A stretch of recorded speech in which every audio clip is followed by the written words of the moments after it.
Hi friends. So ஒரு குட்டி break எடுத்தாச்சு. ரொம்ப நாள் கழிச்சு வீடியோ அப்லோட் பண்ணுறேன். ஆல்மோஸ்ட் 1 மந்த்துன்னு நினைக்கிறேன். ஸோ லீவ் விட்டாச்சு இல்லைங்களா? ஸோ அம்மா வீட்டுக்கு வந்தாச்சுங்க. அம்மா வீட்டுக்கு வந்தால் தான் அந்த ஃப்ரீயாக இருக்க டைமில் நமக்கு விதவிதமாக ஏதோ வாய் சாப்பிட்ணுன்னு தோணும். அம்மா கிட்ட ஏதாச்சும் சொல்லுவோம். அம்மாவும் ஒவ்வொரு டைமும் க்ரியேட்டிவாக ஏதாச்சும் பண்ணுவாங்க. ஸோ இந்த பணியாரம் எங்கள் அம்மா தான் ப்ரிப்பேர் பண்ணாங்க. ஸ்வீட் பணியாரம். ஸோ கடலைப்பருப்பு, உளுத்தம் பருப்பு, பச்சரிசி இது மூணையும் ஒரு 2 மணி நேரம் கிட்ட ஊற வச்சுட்டு அது கூட வெல்லம், அப்புறம் ஏலக்காய், அது இல்லாமல் தேங்காய் போட்டு இந்த பேட்டரை ரெடி பண்ணிவிட்டு குழி பணியாரத்தில் போட்டு லைட்டாக மேலே நெய் விட்டுட்டு ஒரு 5 மினிட்ஸில் திருப்பி போட்டிங்கன்னா சூப்பராக குழி பணியாரம் ரெடி ஆகிடுங்க. நான் பண்ணது ஸ்வீட் பணியாரம் தான். இதுலேயே கார பணியாரம் கூட பண்ணலாம். ஈவினிங்க்கு செம ஸ்நாக்காக இருந்தது.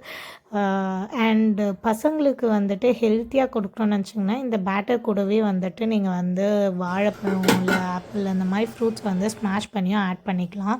ஸோ ஃப்ளேவரும் இருக்கும், ப்ளஸ் பசங்களும் விரும்பி சாப்பிடுவாங்க. ஃப்ரூட்ஸ் ராவாக சாப்பிட விரும்பாத பசங்களுக்கு இந்த மாதிரி ஒரு ஸ்நாக் கொடுத்தீங்கன்னா கண்டிப்பாக விரும்பி சாப்பிடுவாங்க. அண்ட் இந்த பேட்டர் ரெடி பண்ணும்போது முக்கியமான விஷயம் என்னென்னா கடலைப்பருப்பு நீங்கள் 1 கப்பு போடுறீங்கன்னா ஊற வைக்கிறதுக்கு, அப்போ உளுத்தம் பருப்பும் பச்சரிசியும் 1/2 கப் போடணும். அப்படி போட்டிங்கன்னா கரெக்டாக இருக்கும் உங்களுக்கு பதம்.